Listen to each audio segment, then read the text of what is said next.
üllastusteks valmis. Kuulbet. Tere tulemast vaatama ja kuulama NBA saadet Kuulbeti 6. viga.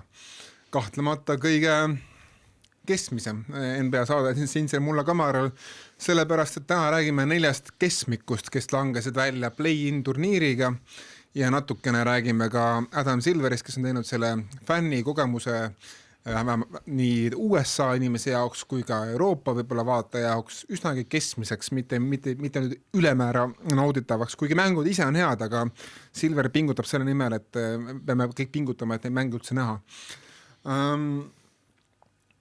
Võtame ette, me oleme täna siis, neil on 4 tiimi on keskmes, me võiksime siia võib-olla panna mõne tiimi veel, nagu näiteks võib-olla... Sel hetkel, kui see saade on eetris 29. aprill.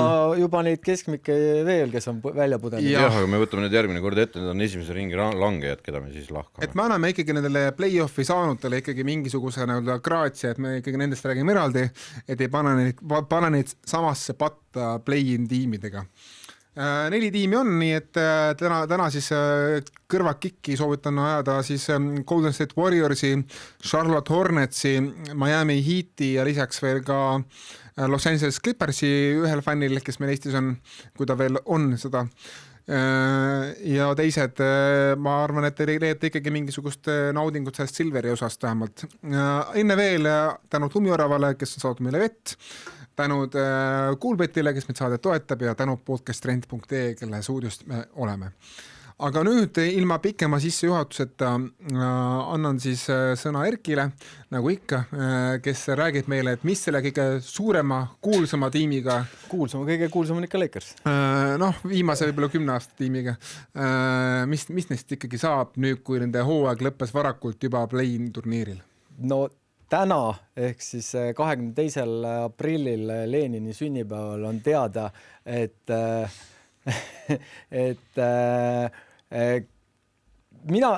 praegu on see, et nad teevad seda huvitavaks, et kas Curryga jätkatakse või mitte. No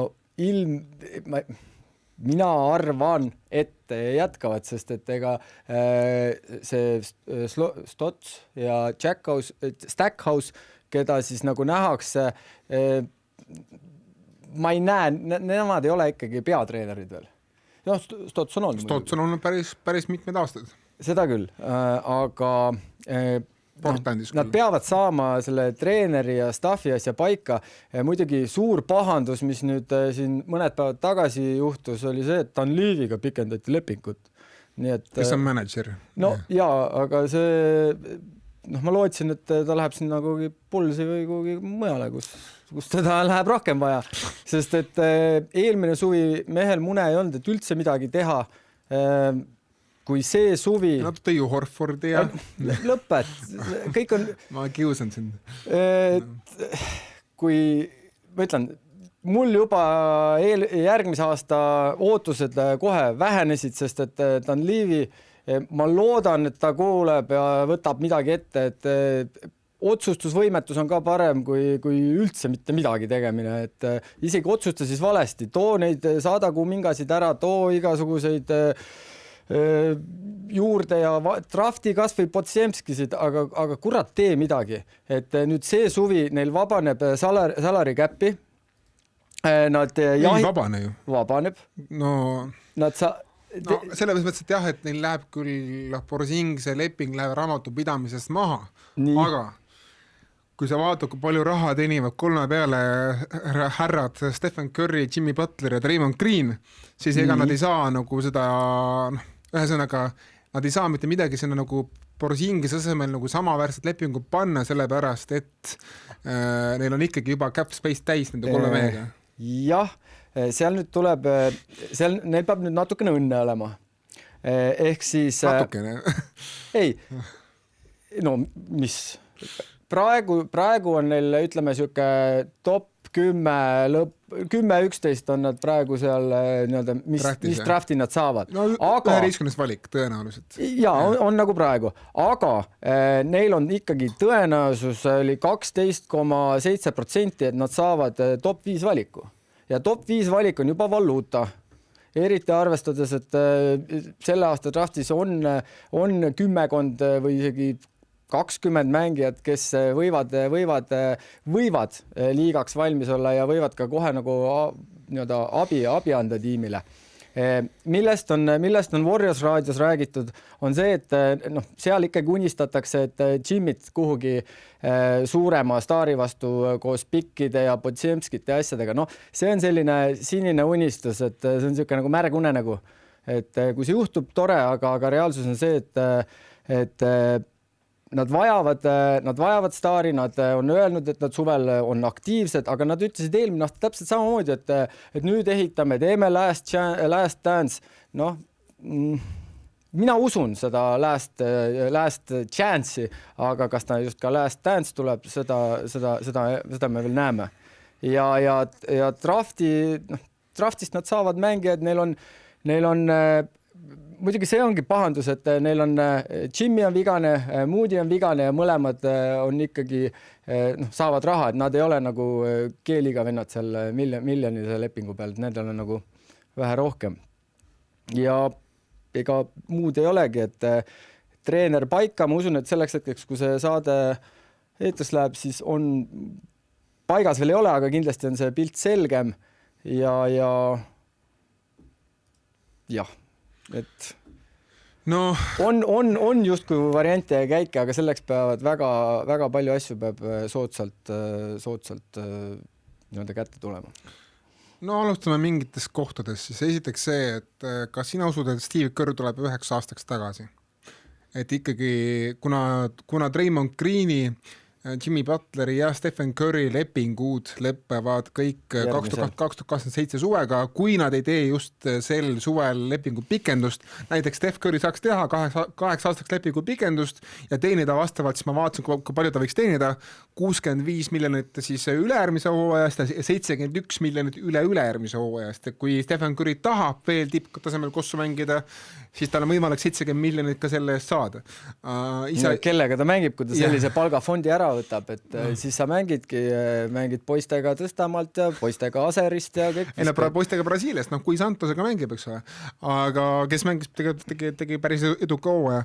Aga sahinad ikkagi viitavad sellele, pigem nagu tahab selleks võib-olla last dance'iks ikkagi, et kuna Steve Kerr on ise ka ei ole kõige noorem mees ja tal on ka olnud sinna natuke tervisehädasid tegelikult oma seljaga ja muud asjadega, et siis nagu natuke nagu see lõhnab selle järgi, et ikkagi Steve Kerril otsitakse mingit asendust, aga mina ikkagi tahaks, nagu, et 9 aastaks ikkagi veel jaguks veel. Tead, aga mis asendust? Keda, nagu seal ei ole sellist varianti? Diaco Splitteri Portlandist ära. Unusta ära, Green paneb sellele pasunasse. Et Diaco on tubli poiss muidugi, natuke võib liiga kõrge peab redelit kasutama, aga ma ei näe küll, kes, kui olgem ausad, Kerr ei ole Greeni ohjeldamisega tegelikult hakkama saanud. Aga keegi vist ei saaks sellega hakkama. No vot, ehk siis, kui juba Kerr ei ole, siis mis lahendust me näeme? No siin on mõned juba nõuavad või tahavad, et Draymond Green oma musta mängu tõttu ikkagi saaks lõpuks ometi hundipassi Warriors, siis ta näitaks, et ta ilma Steph Curryta tühi koht, aga mina arvan, et arvestades, et Draymond Green on selle võistkonna hingunud juba aastaid, siis mina küll ei näe, et kui just Green ise ei taha minna, siis ma ei näe, et see juhtub. Mina ka ei näe ja teine asi on see, et pigem nagu siin on spekuleeritud, et on räägitud Greeni võimalikust lahkumisest. Tal on leping 27 miljonit, mida on hea vahetada. Ja samas, nüüd nagu seal Warriorsi fänniraadios oli suur teema, et siduda kokku siis need, et kui tulevad head pikid, et siis sidudagi Greeni ja Butleriga ja siis juba a la Giannise järgi minna. Aga ma ütlen veel kord, mina pooldan, ma 2 käega kõigi jalgade 6 varbe ja ma ei tea mille kõigega poolt, aga reaalsus seda ei tule. Seda, ja Milwaukee Bucks suke stiili või vastu ka nagu samas Milwaukee'ga oli see, et kõik me arvasime, et vahetatakse ära, mina ütlesin aasta alguses, et Giannis jääb ja nüüd siis ongi see, et Milwaukee on endale põhimõtteliselt Pilgrimi jalga lasknud. Räägitakse, et ikkagi Giannis tahab idakonverentsi väga jääda. Aga kas sa arvad, et kui suur alus on juttudel, et viimaseks Stephen Curry aastaks San Franciscos tuuakse tema kõrvale LeBron James, et tehakse üks korralik luigelaul kahe suurima legendiga. Ja milleks ta LeBroni sinna vaja? Mis ta annab selle tiimile? No annab mingi käigu ikkagi juurde, ta on ikkagi ju mängujuht, ta on, annab... Meil on 2 mängujuhti olemas, Green ja Curry. Sa tead... Ja LeBron tahab palli, aga ma saan aru, LeBron oleks kindlasti igas mõttes upgrade ja kasulik mängija, aga ma ei suuda teda nagu Warriorsi mängujoonises, ma LeBroni... Samas ta on adopteerunud nüüd Lakersi, et jah, on võimalik, aga... Jaa, aga sa pead tunnistama, et üks parimaid kosse, mida sa üldse oma elus näinud oled kellegi poolt, oli Pariisis, kui need 2 omavahel toimetasid. Üks toimetasid. Ja see oleks ikkagi... Ei, selles mõttes, et kuule, come on. Lebron pani need pallid kõik pihkumise ja tegi need play'd. Ja teine asi on, ta on ikkagi korvpalligeenius, selles mõttes sellist IQ-d korvpalli oma ei ole kellegi teisel seal liigas. Ja teine asi on see, et mõtle nüüd ilusti, sul on Curry, Green, Butler, LeBron ühes meeskonnas nagu oma viimast hooaega tegemas. Ma arvan, kui nad tervena jõuavad play-offi, nagu siis ükstapuha, kes seal tsentris on, siis on juba ükskõik, kes seal tsentris on. Selles mõttes, et see on üks päris hull võistkonna. No ma arvan, et see võistkond põhihooajal hea, kui nad jõuavad finišisse. et karkude ja muu ratastoolide abil. Aga selles mõttes, ma arvan, et puhtalt selle fänni tähelepanu tõttu ja meedia tähelepanu tõttu. Ja ma arvan, et LeBron ise ka ei taha päris nagu Kobe moodi, nagu päris nagu Clevelandist nagu lahkuda. Ma arvan, et ta tahabki nagu sukest, et näete, ma olen see üllas hing, kes lahkub koos Stephaniga, me oleme nagu suured sõbrad siin nagu oma karjääri lõpus, me koosleme välja ja me oleme koos kõvad mehed, on ju. Ma arvan, et see on väga LeBronilik, et näete, et ma olen... Ja see oleks ilus lugu. Et ma olen teistmoodi kui Kobe või ma olen teistmoodi kui Michael Jordan, on ju. Et... Ja, aga LeBroni nimi käib ka seal nendest suurtest nimedest läbi, aga peamiselt ikkagi nad on Kawhi nimi on ka mitu korda läbi. Kuigi ma ei tea, Kawhi'd mina ei tahaks seal tiimis näha. Ma ütlen ausalt, mulle on Kawhi väga antisümpaanseks muutunud pärast seda... No ja selles suhtes ongi Põhja-Kalifornias on aednikke vähem vaja, Lõuna-Kalifornias on... Okei, paar küsimust. Mis saab Podziemskist, kas tal antakse lepingu pikendus sel sügisel? Tal võib anda? No, seal ei ole mängijaid, nad peavad andma kellegile. Neil ei ole tegelikult ju noorigi. Neil ei ole, nad peavad selle Podziemski pikendama mis tahes ja Podziemski tegelikult ei teinud halba hooaega, lihtsalt temaga ei saa nagu seda suurt tiitli peal temaga ei mängi. See ainukene noor, kellest saab midagi veel rääkida, sest Moses Moody enam minu jaoks enam ei ole noor. Podziemski pigem... Eriti siis, kui ta vigastusest tagasi tuleb, siis ta on juba 1,5 aastat vanem. Ja lisaks ka Podziemski enam ei ole nii noor mängi ka. Et ainukene noor mängi seal ongi Will Richard, kes tegi täitsa rookie hooaja, sest ta oli 2. raundi lõpus. Aga mis sa arvad, mis Porzingisest saab? Kas Warriors jätkab temaga ja kui siis... Kõik sõltub sellest hinnalipikust. Et nad on öelnud, et justkui kõik sobib, aga viimasest, ütleme 30, mis tal oli võimalik, mingi 30 pluss mängu oli Porzingisel võimalik Warriorsi esindada ja ikkagi see 50% on veel see, mis ta nagu annab, et ehk siis kui praegu on palk 30 miljonit, võtame 50% ära, 15, aga 15 on natuke palju Warriorsi palgafondi juures panna 50% ma arvan ka, et see mees, kui tema agent teeb hea töö, kui Porzingis saab järgmise lepinguga, ma väidan, et 10+ miljonit. See on juba väga hea töö agendi poolt, et kui mina oleksin Warriors, siis ma ütlen ausalt... 10 miljonit ta teenib tagasi. Mina ikkagi pakuks sellele veel rohkem kui 7-8. Aga ma arvan, et 7-8 pakkujaid on veel liiga peale. Las olla. Sellepärast, et ma pigem tahan mees, kes annab mulle 60 mängu, kui mees, kes annab mulle 30 mängu. Jah, aga Alliga on leping tehtud ka järgmiseks aastaks ja sealt saab ka sama. All on olnud kordades saadavam kui Porzingis. Raha on ka teine. Ka sel hooajal. Ja, aga neil on vaja rim protection. Ma saan aru, et on vaja, aga äkki võiks olla... Sest jah, ma pean selles mõttes küll, et kui Porzingis tõuseb pingilt, siis ta oma töö on teinud hästi ju sel hetkel. sest ta on nii vähe saada, aga lõpetuseks tundub, et ikkagi see Jimmy Butleri vigastus oli kabelimats sellele hooajale, võib-olla ka järgmisele, me ju ei tea, millal Butler tuleb tagasi, raportid on, et umbes võib-olla järgmise aasta jaanuaris või veebruaris isegi, et näib, et isegi kui Butler tuleb tagasi 36-aastaselt sellest vigastust, siis ma arvan, et Butleri parimad päevad on tema selja taga.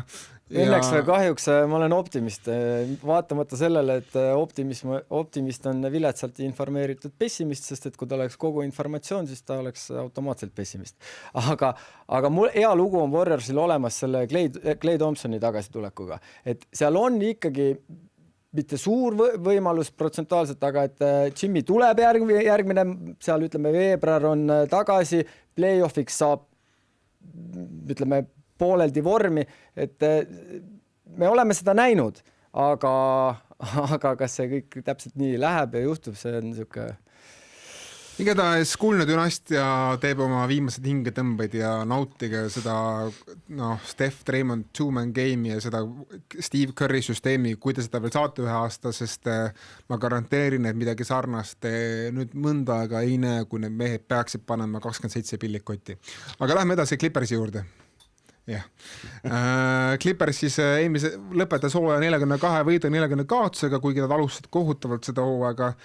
Neil drafti valikuid ei ole esimeses raundis sellel aastal, sellepärast, et endiselt viimast aastat siis sellest Paul George'i, Shea Gilgeous-Alexanderi vahetusest läheb see esimese raundi valik läheb Oklahomale ja kuna nad kaotasid play-in'is, on see ka isegi loteri valik, mis läheb Oklahomale, ehk siis Oklahomal on 2% võimalus saada number 1 valik ja umbes 14% võimalus saada top 5 valik. Jah, aga kujutad sa ette, et ikkagi 2%, see tähendab seda, et 50-1. Jah. Nii, pole paha.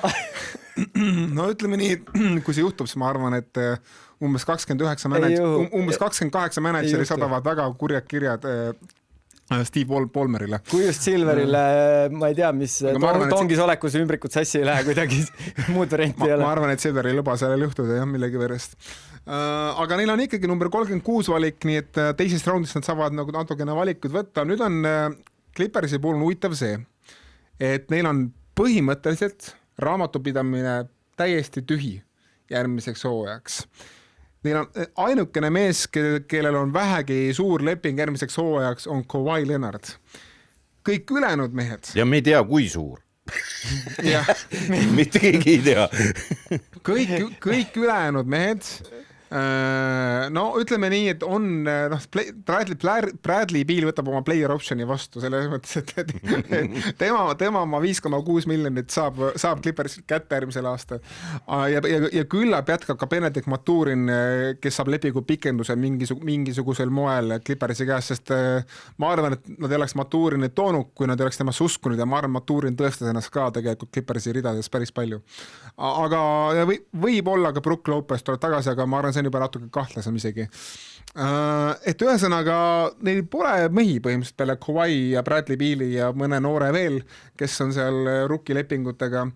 Ja mina ütleksin, et tegelikult Clippersi kõige suurem tulevikku nüüd, kuna terve see hooaeg oli Clippersi jaoks üsnagi katastroofiline, dystoopiline, košmaarne, ma võiksin see sõnu veel lisada, rõve ja isegi petlik. Aga mida me endiselt ei tea, on see, kuidas see saaga selle Kawhi altkäemaksu lepinguga nagu lõpeb, sellepärast et endiselt ei ole NBA suutnud öelda mitte ühtegi asja, mis sellest uuringust on saanud ja mis sellest uuringust saab. Ja ma väga loodan, et see pole tõsi, aga kui see asi nüüd jätkub veelgi, siis kui see asi tõesti nagu hakatakse jokitama ära, et juriidiliselt on kõik korrektne ja me ei saa Ballmerile, kes on NBA rikkam omanik ja NBA suursponsor, ei saa midagi ette heita, siis ma arvan, et NBA tootavad väga sünged ajad nagu fännide usu mõttes, kui lastakse Jupiteril teha midagi, mida on nagu Maal ja Merkuurile, Veenusele ei lasta teha. Et tegelikult on see kõige paras häbiplekk, et NBA ei ole suutnud seda uurimist nagu lõpetada, sest materjali on piisavalt, mis ütleb, et midagi väga kahtlast seal igal juhul toimus. Ma arvan, et suke soolane trahv ja muud asjad on nagu igatpidi õigustatud tegelikult Clippersi puhul ja noh, ja lisaks nagu kogu see Polmeri nagu eitamine, kui on nii palju tõendeid, et selgelt nagu tema mingi varifirmade, idufirmade kaudu ikkagi toimus ebaseaduslik raha kantimine, siis ja ega need idufirma töötajad ütlevad, et noh aga tema advokaat ütleb, et see toimub. No jah, aga idufirma töötajad ütlevad, et meile see Polmer ütles, et kuulge, et noh, tehke midagi, onju. Et lühidalt materjali on piisavalt, et see on nagu tegelikult suur häbiplekk NBA-le, ma loodan, et nad lihtsalt ainukene minu loogiline seletus peas on see, et mis nad tahavad selle lükata järgmise, võib-olla suvesse on see, et nad ei taha, et siuke plekk saadakse NBA play-offide ajal ja nad tahavad, et see nagu oleks suvel, kus nagu nii on tähelepanu natuke hajusam, et siis me anname selle trahvi kätte. Kuidas nii? Suvel just on iga selline ei, ega augustis keegi ei pane tähele tegelikult. Ja see peab siis nagu uue alguse... et kuna nagu nii Clippersil pole ju drafti valikut võimsalt selle aastal. Siis nad ei pea seda karistust just kohe välja ütlema, aga kahtlemata see tuleb. Et ütlevad siis 2020 nagu, ütlevad selle aasta augustis, et kui on juba draft toimunud, on juba see vabakind on oma otsused teinud põhimõtteliselt, on ju, siis tulebki see, et no nii, muideks me võtsime ära Clippersit veel kolm drafti valikut, on ju, ja andsime trahvi ka. Ma loodan, et see on see ainukene nagu loogiline seletus. Darius Garland, ma arvan, et saab olema huvitav duo Kawhiga, aga jah, jutud liiguvad, et tegelikult on ka Clippers ja Kawhi suhe lõpule jõudnud, nii et Clippers alustab oma uut nii-öelda ülesehituse projekti, siis Darius Garland ja Benedict Maturini näol, nemad on vundamentlülideks, lisaks on ka noor, kas ta on Šveitsi noormees, Janik Conan Niederhauser, kes näitas päris korraliku potentsiaali tsentri koha peal mängides ja jah, ega neil rohkem kedagi noortest ei olegi kedagi mainida. Mis on... põnev on see, et kui Kawhi tahab siiski, kui tõesti on nagu Kawhiga nagu suhted juba läinud natuke risti, siis mida saab Kawhi eest turul, ma ei ole kindel, midagi okeid peaks saama, sest Kawhi tegi oma vaata, et viimase 7 aasta võib-olla ühe tervema hooaja ja tegelikult tal oli ka eelmine hooaeg suhteliselt. Ei, eelmine hooaeg ta ei saanud 65 mängu kätte. Jaa, aga lõpus ta mängis. Et ta on pikemalt ikkagi terve. Aga see jõuak ta saab poole NBA autasu, eks ole. Kolmanda vähemalt. Vähemalt kolmanda, või ma isegi arvan teise tiimi. Ja Kawhi Leonardil on selgelt, tal on veel midagi anda tipp-kossule, lihtsalt see ongi see, et sa kunagi ei tea, et mis aasta tuleb, kas tuleb siuke 30 mängu aasta või tuleb 65 mängu aasta. Ja kui see 65 mängu tuleb, siis kas te usute, Ardo küsimus sulle, kas sina usud, et Kawhi Leonard suudab mingi tiimi teise viiulina 5 tiitlini? Ta on kolmanda viiulina viinud sest juba. Esimese viiulina ta selgelt ei kesta. Selgelt ei kesta. See hooaegele... aga me nägime, et isegi kui ta kestis, ta ei suudnud väga kaugele seda satsi viia. Ja see lihtsalt oli see, et see käpp tema ja järgmise mehe vahel on nii suur, et seda maha joosta nii liiga lihtne. Ei, aga nagu mu küsimus ongi, kas sa arvad, et kui sa arvad, et isegi esimese viiulina suudab tiitlini endiselt viia, siis see on ka arvamus. Teisena küll, jah. Selles mõttes, aga siis peab see esimene viiul mingi ikka kärbes olema. Et olgem ausad, et kui jutt on nagu Kawhi Leonardi, kus ta asus nagu mingites jutuajamistes, mingi kuumängijate ja kõige selles arvestuses on ja, siis mingi hetk on nagu küsimus, et kui kõva see esimene kärbes peab olema, et oleks esimene kärbes seal nagu mis on küsimus sulle, No ma arvan, et see peab olema keegi nagu Tyrese Maxi, kes annab 75 mängu sulle väga kõrget tootust. Tyrese Maxi ei anna ka 75 mängu. No tegelikult me räägime siin natukene Pepsist välja, sellepärast, et Lawrence Frank, Clippersi manager on öelnud, et nad ikkagi pingutavad, et jätkata koos Kawhiga, lihtsalt maksumüüri taga on sahinud, et tegelikult need suhted ei ole nagu nii head, kui Clippers laseb välja näidata. Lihtsalt kuna paljudel on kopp ees Kawhi nõudmistest ja... aga see meeskond on see, millel ei ole pikke. Millel ei ole tulevikku. Jah, aga neil on raha omaniku näol. Jah. Et vabaagendid on need ainuke lootus enam vähem, aga vabaagendid enam NBA-s ei ole, sest kõik tahavad lepingu pikendusi. Ja teine asi on, nende tulevik algab aastast 2030 or something nagu. Ja, sest järgmise aasta valik, kes nii kaua saavad Batumi midagi peavad seal kurat ära põrgatama kuidagi. Clippersi fännidele või ja siis saad üles ehitama hakata, see on nagu põhjasi. Siis saad rebuildima hakata. Siis saad alles draft pikke hakata koguma. Ei, ma arvan, nad teevad nagu Phoenix Suns, et nad praegu kogunevadki Garlandid ja Maturinid ja tublisid noormängid, keda natuke maha kantud enam-vähem, et kellega saab nagu olla püsida mingisugusel enam-vähem austusväärsel tasemel ja siis nagu hakata 2030 hakata päriselt ehitama. Sest järgmise aasta valik, kes veel ei tea, on see, et James Hardeni vahetuse tõttu nimelt siis on Oklahomal õigus vahetada ära enda valik Clippersi valikuga järgmisel aastal.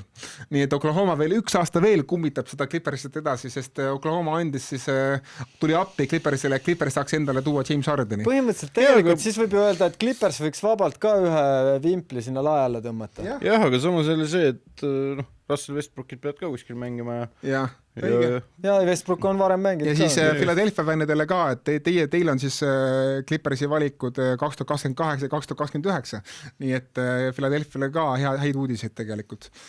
Aga jah, et tundub, et see Hardeni värk ei sujunud, Clippers Kawhi järk on möödumas ja selle meeskonna pole tulevikku ja Clippers langeb tagasi sinna, kus ta pikka aastat oli, ehk siis NBA obskuursus.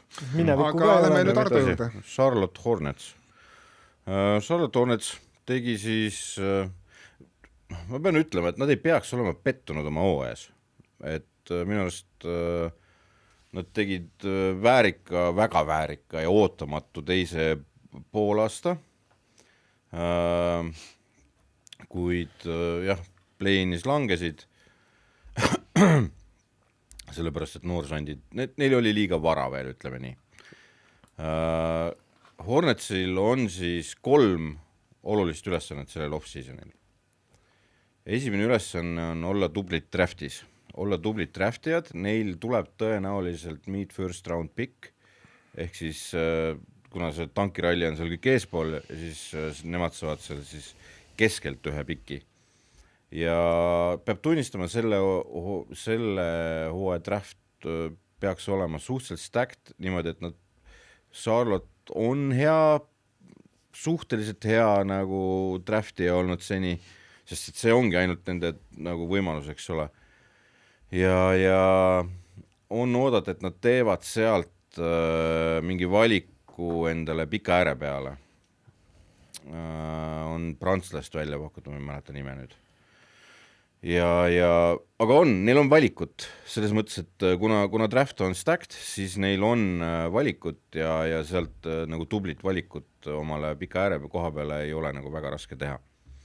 Nad peavad lihtsalt tublid olema, kõik kordavad, et nad mingi käkki ei keeraks seal ja mingisugust haipi, mingi jamaga kaasa ei läheks ühesõnaga, vaid teeks endale selle kindla valiku.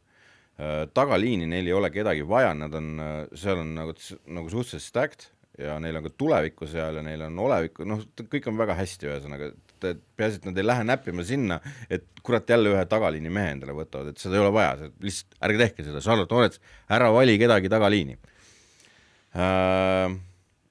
Ülesanne number 2 on nüüd juba põnevamate killast, ehk siis vaja on helistada Lebronile ja küsida, mis vitamiine sa sööd, et sa nii suur oled, või siis Paolo Bancherole, sellepärast, et meil oleks neid samu vitamiine oma eesliinile vaja. Millisele eesliinile? Nende eesliinile. Sisuliselt ei ole. On ikka. Okei, Kalkbrenner ja Diabata ja kõik. Jah, need noored, need on vaja suureks saada, sest et nad keskmiselt kaotavad circa mingi 30-40 poundsi iga tavalise NBA keskmängija vastu ja nad trügitakse sealt minema lihtsalt, et see on nagu häda, et nad box out ja asju oleks lihtsam teha, need vennad peavad musklit kasutama. Aga nad on noored, et seda ei tohi nagu unustada, nad on noored. Kalkbrenner on rukki isegi. Jah, et nad peavad... on ka või on teise aastama? Kolmandast. Aga nende ülesanne minna jõusaali ja pumbata ja juua vitamiine kõvasti, et saada suuremaks. Sellepärast, et tõenäoliselt nägid poisid nüüd oma esimese hooaja pealt sealt ära ka, et mis NBA endast kujutab, milliste monstrumite vastu nad mängima peavad, eks.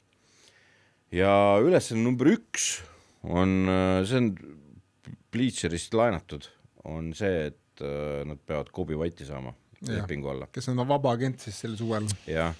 Aga vist Hornetsil on tema Larry Birdi õigused, eks nad saavad rohkem raha maksta talle kui teised tiimid. Jah, sest et nemad võtavad ta üle nagu. Ja see on nende number 1 ülesanne, sellepärast et see oli hea vahetus ja see on nende pingi, kui Hornetsi pole eluses pinki olnud, siis see on üks päris hea pingi pealt tulek, pluss ta on mänginud päris mitmed mängu lõpud. Sest neil on ju 2 rukit olnud sees, eks ole, et tagaliinis, et kui nad selle ära teevad, ma arvan, need asjad nagu, siis tegelikult on see üks parima tulevikuga NBA meeskondi sel juhul, kui nad suudaks seda hoida siis pärast seda, eks. See on naljakas öeldes, see on Charlotte Hornets. Jah, aga tegelikkuses on kõik see koor on ülinoor, sest et keegi tohi unustada, et LaMelo Ball on küll päris pikalt liigas. Tuli väga noorelt NBA-sse. Jah, aga ta on endiselt väga noor. Ta ongi 22 aastane vist alles. Et nad draftivad praegu tüüpe, kes on vanemad kui tema nagu. Et seda ei tohi unustada ja kogu see tagaliin ja eesliin praegu välja arvatud see naisepeksja on Miles Bridges siis. Ma tahtsingi küsida, mida temaga teha, sest temal on selle sügisel õigus nõuda lepingu pikendust. Kas Hornets selle annab talle, tal on õigus küsida 4 aastat ja 100 miljonit. Kas... See on üks põhjus, miks nad lähevad seda pikka äärtselt draftist võtma, ma arvan. Sellepärast siis neil on ühtlane vanusekoor nagu ja nad vaatavad, ma arvan, 3-4 aasta peale. Plus treener on väga hästi hakkama saanud. Charles Lee, endine Masulla parem käsi. Et peab tunnistama, et ja siis see tagaliini headus just, et kuna nad said 2 head tagaliini meest endale, 3, Kobe White ka, siis see on olnud valem, miks LaMelo Ball on terve. Sellepärast, et koormus oli muidu kogu aeg ainult 1 mehe peal seal tagaliinis ja teda joosti maha, eks ole. Tema võtab kätega seal teisi mehi maha ise, aga olgu peale. Et see on olnud see valem, miks ta terve püsib, sellepärast, et lihtsalt koormus, et see usage rate läks nagu kõvasti alla, kusjuures numbrid mitte nii väga, aga usage rate läks kõvasti alla. Ja ma arvan, me vaatame võib-olla juba järgmine aasta, me ei tea, mis seal Philly's juhtub, me ei tea, mis seal Atlantas juhtub. Isegi Orlandos. Jah, et me võime vaadata silma praegu sellele, et meil on järgmine aasta kindlal play-offi kohal, mingi 6. kohal siis on verinoor meeskond. Miks mitte kõrgemal? Me ei tea, ma ei usu selles mõttes, et seal on see, et sa pead arvestama, et Indiana tuleb tagasi nagu, et ja siis ongi nagu see kuradi Philly, Atlanta, seal süke, et mis selles kohas nagu juhtub. Clevelandist sõltub ka päris palju, mis nemad suvel teevad. Rohkem sõltub sellest, kuidas neil see play-off ma mõtlengi. Ja, aga ma pigem arvestan, et nad hoiavad seda taset mingil määral ja püsivad seal üleval, et siis sa pead vaatama silma, et meil on Detroit, Cleveland, Boston ja Knicks ja Indiana, see on 5 ja siis ongi see 6. koht on siis up for grabs, et ma arvan põhjooaja meeskonna nad toimivad väga hästi, aeg on nagu eesliin musklisse ajada ja siis läheb nagu huvitavamaks. Et mina arvan ereda tulevikuga meeskond ja nad peaks seda hoidma, pluss pilt, not bought ja pluss üks väga hea vahetus. Teine asi, oota, sa küsid selle Miles Bridgesi kohta. Nad võivad selle sign and trade'i ka temaga teha, et sa ise tead, see on see legendaarne lause, et seda viskavat pikka äärt on kõigil vaja, ja nad võivad see on ju prime'is ja nad võivad temast mingi sitaks hea kraami saada kusjuures. Midagi okeid, ma arvan väga head Miles Bridges ei saa. Ei, ma arvan, et saad, sellepärast, et seal me hakkame jõudma kohta, kus kõik mingisugune upgrade, mingi upgrade on ja selle upgrade'i hind nendel vendadel, kes on nagu kuskil seal nagu ma olen peaaegu see on see hind juba nii kõrge, et nad on nõus sealt alt seda noort nagu ära viskama, eks ole, keda Charlotte hea meelega tõenäoliselt võtab. no Charlotte Hornets pole play-off'i jõudnud 100 aastat, neil on see play-off puud on kõige pikem NBA meeskondade seas, et isegi Sacramento Kings jõudis vahepeal play-off'i, aga Charlotte Hornets ikka ootab seda, mäletab seda ühte aastat, kus nad Kemba Walkeriga olid ja rohkem ei jõudnudki. Aga me ei vaata näiteks nende peale nagu Sacramento Kingsile. Mina vaatan, sest Bobcats ja Hornets on päris õnnetu organisatsioon. Ei, selles mõttes praegusel hetkel. Praegu. Ma pigem vaatan nagu väga positiivselt. Ma mõtlen nagu organisatsioonina, et aga nüüd, kui nüüd tõesti uued omanikud on andnud mulle lootust, nad ütlevad, et meie eesmärk pole olla sähvatada üks aasta play-off'is ja siis minna ära, et me tahame midagi püsivamat ehitada siia, mitte lihtsalt see, et nagu Sacramento Kings, kes toob mingi veterane lambist kohale. Mis sa arvad sellest, mingid ajakirjanikud flirdivad mõttega, et Stephen Curry tahab oma karjääri lõpetada Charlotte'is, sest Stephen Curry on ise öelnud, et kui on üldse üks koht, kuhu ta on nõus tulema, siis on see tema kodupiirkond Charlotte. Ma ei usu seda. Tema kodupiirkond on Toronto ka, tal on mitmeid neid kodupiirkondi, nii et ma sellesse Charlotte'isse küll kinni ei jää. Mina ka ei arva, et see tundub suke nagu pastakas natukene välja, või mingi lootus. See on stiilis LeBron Clevelandi, aga seal on vähemalt see on isegi tõenäoliselt. Jaa, aga seal on side, aga Stephil tegelikult meeskonna kui sellisega nagu sidet ju ei ole. Nii, meil on üks tiim meil jäänud ja siis äkki jõuame veel mingi 5 minutit rääkida Adam Silverist ka veel.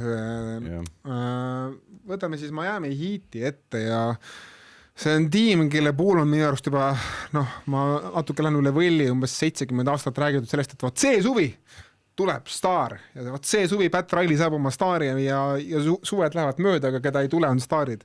Tulevad Norman Powellid hoopis, kes on ka all-star. Aga ütleme nii, et ei ole staarid ikkagi tulevad. Ei ole tulnud pärast LeBron Jamesina. Kuidas ei ole Jimmy? No jah, okei, tõsi, Jimmy, jah. Ja sinna ikka tahavad minna. Ja tõsi on ta on, sinna tahavad minna, aga seal on ka medic-tiimiga on näits pahandus. Ei aga peale Jimmy ei ole kedagi olnud.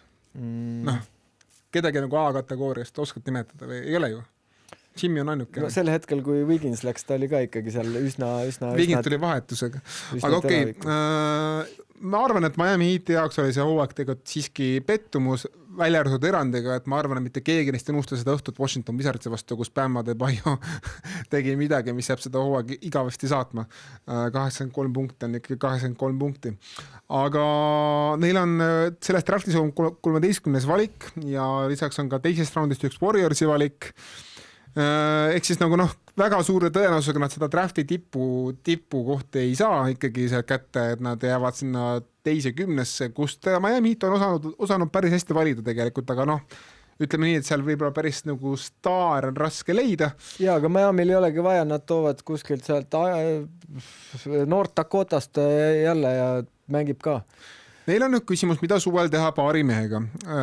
Päris kindlalt Andrew Wiggins võtab oma player optioni ja saab järgmisel hooajal 30 miljonit, sest vabalt turult ta ei pruugi rohkem saada. Päris kindlalt nad pikendavad lepingut Bella Larsoniga, kes tõusis Miami Heati algvisikusse natuke üllatuslikult. Rootsi tagamehe kohta ei ole see üldse väike saavutus. Tõesti, Bella Larson oli selle hooaja üks sähvatusi. Aga nüüd on küsimus, et okei, Simone Fontecchio, kui ta lahkub suvel, elame üle, ei ole midagi hullu. Aga Norman Powell on vaba agent ja nüüd on küsimus, et mina arvan, et ei ole mõtet hoida samas satsis Powellit ja Tyler Herrot. Et pigem minna edasi ühega, kas selleks on Herro või Powell, Herro on noorem, eks ole, oma 6 aastat, Norman Powell on 32 või 33, et ma arvan, et nad lähevad pigem Herroga edasi, aga põhiline küsimus on see, kust tuleb see järgmine samm edasi, sest Miami Heat ei tangi, Pat Riley ei suuda, ta on, ma arvan, vaimselt suutmatu nagu tankida, ta lihtsalt ei suuda seda teha, ta lisaks ka Erik Spoelstra ei suuda seda teha, see on lihtsalt Miami Heati DNA vastu, et minna sinna NBA põhjakihi sekka ja lisaks neil on noored nii head, et nad ei saagi minna, Bam Adebayo annab neile nii nagu tugeva baastaseme, et nad ei saa ka minna sinna. Ja, aga nad ei olnud sel aastaselt põhjakihist väga palju kõrgemal üldse. Ja, aga samas on see, et kui sa mõtled, kui sul on meeskonnas Bam Adebayo ja Tyler Herro juba, sul on eesmees, tagamees, siis kuradi moodi tangid nagu. Ja, aga nagu see ongi küsimus, et nagu kus see suund on, et see tegelikult on juba play-in turniir, kannab mitteametliku Miami Heati nime. Et selles mõttes nad on juba mingi 7 aastat järjest enam seal olnud, et nad alati seal nagu seal keskmike soos on, nad ei saa seal kuidagi välja, nad on jäänud sinna püsima natuke Chicago Bullsi moodi, on see nagu hoiak seal, et tahame kuidagi välja saada, aga no ei saa sealt välja. Aga samas sa pead tunnistama, et kui sa vaatad, et fine, me oleme Miami Heat, me oleme, ma ei tea, mitmekordne NBA meister, eks ole, meil on legacy'd asjad, me ei tangi, me ei tee, meil on Pat Riley, meil on Erik Spoelstra, siis I am sorry kõik Heati fännid, aga Bam Adebayo ja Tyler Herro ei ole need mehed, kes viivad ühegi tiimi meistriks tänasel päeval. Isegi finaali Ei no Bam Adebayo on väga tubli tiitlitiimi 3. või 2. viiur võib-olla, parimal juhul, pigem 3. Ta ei ole alustav tsenter. Ei, Heatis ikka. Ja, aga championship tiimis. Jah, Bam Adebayo on alustav tsenter, muidugi. Enam kindlasti oleks, jah. Ja, ta on ju ikkagi üks parimad enda kaitsed. Kindlasti. Vembi ja keda Vembi ei sööks. Keda Vembi sööks või Jokic ei sööks. Aga ega seal väga palju rohkem ei tulegi. Õnneks idas polegi, jah. Pigem on küsimus see, et kas nüüd läheb Miami Heat siis oma noormängijate teede, nad annab päriselt nagu võimalused, et kuule, sina see Leedu posti akutsioonis, usume sinusse, Larsson, me usume sinusse ja see, kes meil on seal suurmees, Kelel Weer, kes muidugi Spoelstrale väga ei meeldi, usume sinusse ka. Kuidas see viskega kutt? On, tegelikult on jumala asina kutt, aga ma saan aru, et Spoelstra hinnangul on tüüp natuke tumm, okay. et annet on, aga ajut on natuke vähe. Et see sellepärast Spoelstral ei ole suurt armastust selle mehega. Aga sinu ettepanekud? No mitte kellegi puhul ei räägita nii palju Jannisest kui Miami Heati puhul ja meelest nagu see on lihtsalt see, et sest Miami Heatil on lihtsalt olemas nagu kõik need asjad, mida pakkuda Milwaukee Bucksil, neil on nagu häid noori, see Weir ja Kutšoonis, isegi võib-olla Larsson on nõus välja käima, neil on pikke, nad ei ole nagu kuidagi draft-pikke ära andnud kellelegi, et neil on võimalus teha päris tugev pakkumine, aga mitte miski viimase 5 aasta suvest ei ole mind veennud, et Pat Riley ja Miami Heat suudavad selle nagu vahetusega lõpuni minna ja mul tegi küsimus, et kas üldse peaks minema 30-aastase Jannisega nagu nii kaugele, et ta annad ära põhimõtteliselt kogu oma tulevikku, arvestades Jannise vigastusajalugu ja seda, et see mees ikkagi on pigem pikad mehed lähevad pärast 30 natukene hallemaks, kui nad on atleetlikkusel põhinevad. Ja, aga kui sa mõtled, et Adebayo vanusele ja ka Norman Powelli vanusele, siis seal võib nagu midagi olla. Selles mõttes, et kas sa tahad Adebayoga midagi saavutada või sa ei taha ja kui see vastus on jah, siis sa peaks tegema seda, kui see vastus on ei, siis hakka tegutsema selle nimel, et Herroga saab. Adebayoga saab küll saavutada, aga selleks ongi vaja mingit alfat. Aga selle passi, see alfa ongi teise kolmanda mehena Adebayo väga hea valik. Shams Charania ütles pärast Miami Heat hooaja lõppu, et tegelikult olid veebruaris Bucks ja Heat päris lähedal diilile. Nad olid nagu lõpusirgel lähedal, aga lihtsalt Milwaukee Bucks nagu tundis, et ikkagi ei ole piisavalt hea see pakkumine ja nagu ei jäänud mingisugust konkreetsust Miami Heatile, et minna lõpuni välja. Nii et nüüd on nagu küsimus, et kas Heat ise usub, et Jannise, Bammi ja Herroga saab võileda tiitli peale? Ma ei tea. Pigem ütleks, et ei. Oleneb, kes seal tagalinnis veel on.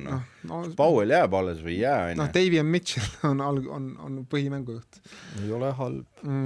Ja Kutšoonis võib olla. Nad on kuidagi siukses nagu stoolivad või ma ei oska öelda, nad nagu ise pidurdavad oma nagu, ma ei oska öelda, siukest sära ei ole, vaata, kunagi see Dwayne Wade'id ja Chris Bosh'id, siis ta sära ja kõik see ja see Bosh ja värgid ja Alonso Mourning ja nii edasi, see oli nagu teistsugune power oli ja seda powerit ma ei näe selles võistkonnas või seda sära, kui sa vaatad, see saal on ka pidevalt pooltühi nagu, et minu arust see ka üks suuri probleeme, sest et sa pead ikkagi midagi saavutama ja selleks on sul vaja staare ja staaridena, kui suures Bam Adebayo ja Tyler Herro kindlasti ei vea välja, kes selle saali täis veavad ja särke müüvad palju, et there is no freaking way ja isegi selle kuradi 83 punktiga naljadeta. Nad peavad tegema mingi liigutus, neil on vaja andeta kumpot, et korra paneme saali täis ja lähme idafinaali ja teeme midagi. No seda mõtlen, et kui Miami Heat ei suuda seda ära teha, siis ma ei tea, kes on see tiim, kes suudab selle diil ära teha. Kas tõesti Portland või ma ei tea, Orlando Magic või äkki meeleheitel Cleveland Cavaliers, kes annab Mobley ära lihtsalt, et kurat, paneme kõik chipid sinna Mitchelli ja Jannisega, loodame, et läheb hästi. Jaa, aga samas on see, sa võtad seda Jannise, noh, mis sa saad sealt, 3 aastat saad kätte veel, või umbes. Nii, siis sa saad tast lahti ja sul on meeletu käpp nagu rahaliselt, millega sa saad hullata ja teha asju, siis nagu ma ei kardaks nagu seda. Ma ka kardaks, küsimus on pigem, et noh, kas keegi teeb parema pakkumise. Jaa, aga samas on see, Jannis on see nüüd ja praegu ja kurat, see Larsson on ikka väga maybe selle vennaga võrreldes. See ei ole sinu tulevik, on ju. Ei ole ka see... Jaime Hackwas Jr., kes saab vist 6. mängija auhinna. Jaa, aga tema jääb ju. Jah, tema jääb, ma arvan. Kuigi, kui läheb vahetuseks, ma imestaks, kui tema läheb sinna vahetustiili. Ta on ikkagi Milwaukee Bucksi jaoks oleks korralik mängija. Aga... Kui nad võivad selle Powelli signida ja treidida Jannis asemel äkki. No selle vaja on ta kõvasti noori veel. Et... Ja, aga sul see aitaks seda kuradi... Fillida seda, jah. Aga ja, ühesõnaga, mul ei ole eriti lootust anda Miami Heatil, kui te Jannist ei saa, no siis tegelikult on aeg natuke otsa vaadata vanameistrile endale ka, Pat Riley'le ma räägin, et nagu kurat, et äkki kui sina ei suuda seda diili ära teha, siis äkki on mõni noorem mees sinu mantli pärijana kuskil seal Miami koridorides olemas, kes suudab selle asja ära teha, sest nagu muidu te jäätegi sinna sohu. No. Ja elu on näidanud, et Miami koridorides ikkagi spetsialiste ja häid inimesi ja asjalikke ja... Ma arvan, et Spolstrale ka nagu väärib mingit korralikku satsi üle pikka aja. Okei, tegelikult ei ole pikka aega, noh, ei ole ju mis on 3 aastat möödas sellest Miami Heati finaalist Denver Nuggetsiga, et noh, tegelikult ei ole kui see pikk aeg. Ja, aga see ei olnud ka, noh, see ei olnud see meeskond, kes oleks pidanud võitma. Kes oleks pidanud see finaali saama, sest nad olid 8 asetus. Nii, aga hakkame seda kuradi prilli tümitama. Või? Nii, teeme kiiret tümitamise ära, et mina arvan, et nagu ma tõesti loodan, et... Räägi kõigepealt tausta. Taust on see, et ikkagi järjest rohkem ikkagi kasvab sentiment Ameerikas ja ka mujal, et see mees ikkagi on natukene... fännide jaoks ikkagi väga kohutav nagu komish. Et nimelt ta on küll jah, tõsi, on toonud NBA-sse juurde palju raha, eks omanike meeled teetab rõõmsaks, sest omanikel on rohkem raha taskutes. Gambling on saanud siukse hoo sisse, kõik kihlva firmad Vegases ja mujal hõiskavad ja ütlevad, noh, palletavad Adam Silveri poole 4 korda päevas. Mošeed ehitatakse tema jaoks varsti ka. Aga lihtsalt nagu kui NBA fännid peavad ostma 3 platvormi tellimused, et näha mänge, League Pass Ameerikas ei tööta, erinevat muust maailmast, et kui saad elada Ameerikast väljas, on League Pass jumala hea, aga kui saad Ameerikas või Kanadas, on League Pass kohutav toode enam-vähem. Sest seal on telelepingud ja muud asjad, mis League Passi nagu halvavad. Ja lisaks see mees nagu on näha, et kui David Sternil oli veel mingisugune armastus mingil kujul ikkagi Kossu vastu ka, mitte ainult Lakersi vastu, siis Adam Silveri puhul ei näe ka seda armastust, et ta tuli tugevalt, ta alustas karjääri väga tugevalt, et ta andis bänni Sterlingule kohe, aga pärast seda on ainult olnud raha ja ei midagi sellist, mis nagu teeks fännide elamuse paremaks, kui välja arvata play-in turniir, mis on tõesti olnud hea leiutis. Et noh, see NBA Cup turniir nüüd, ma ei ütleks, et sellest on muutunud NBA toode kuidagi nagu hullult palju paremaks, ta noh, väike... see on väike boonus, see on tore. Et meil on keset hooaega mängud, mis loevad. No. Jah, aga nagu kui see välja jätta, siis nagu noh, ma ei tea, ma kardan, et tankimisega see mees keerab vindi üle ja ma arvan, et ta paneb mingi nagu eriti rõvedad asja, mis nagu tegelikult nagu teevad asja hullemaks kui paremaks. Ja lihtsalt kui ma näen ka nagu fännid ütlevad ka, et nagu need piletite hinnad on läinud täiesti ulmeliseks. Kui sa ei ole Memphises, siis Sacramentos maksad või kuskil isegi, noh, ma ei hakka rääkima isegi LA-st, vaid noh, Sacramentost, eks ole, maksab pilet eest $150 ja $200. Sacramentol on uus saal ja nad... No ma saan aru, aga noh, kuule, kui sa paned platsile Take One Plaudeni ja ma ei tea, kes veel, Maxim Reinaudi, sa ei saa küsida $200 selle eest. Kus seista on muidugi oleneb ka $200. Ja lisaks on ka see, et lihtsalt piletide hinnadele on ka nagu see mängude on raske nagu leida üles, kus ei ole tellimusi. Et noh, natukene nagu võiks natukene minna see mõtlemine fänni kesksemaks, sest lõpuks on fännid need, kes loevad mitte... Ja kui numbrid lähevad üles, seda ei pea praegu sellega oma pead vaevama. Sa ei arva, et Silver on halb omanik või ta omanik, aga komish? No selles suhtes, et kohe, kui nüüd järgmine ümbrik ka sinna Tallase poole läheb ja pange tähele, läheb. Ma ei ütle, et esimene, võib-olla mitte ka teine. Aga 4. Aga 4. valik. või 3. või 5. ja siis see on üks seal on väga palju saasta, mida meie ei tea ja mis võib-olla alles 10 pärast hakkab välja tilkuma. Kuskilt ei tilgu midagi välja, ma kardan. Ma seda arvan ka, et ei tilgu, NBA on mehed mustades autodes tulevad ja võtavad need killukesed kohe kokku. Aga no mina näen probleemi küll selles, ma ei teagi, peaks Kalevi käest küsima, et mis teema selle kuradi Go3-ga on, miks me ei näe normaalseid, miks me ei näe kõiki mänge näiteks, et või mul vale platvorm, ma ei tea, et on ju ma ei tea, mingisugune asi on veel neil, aga ma ei,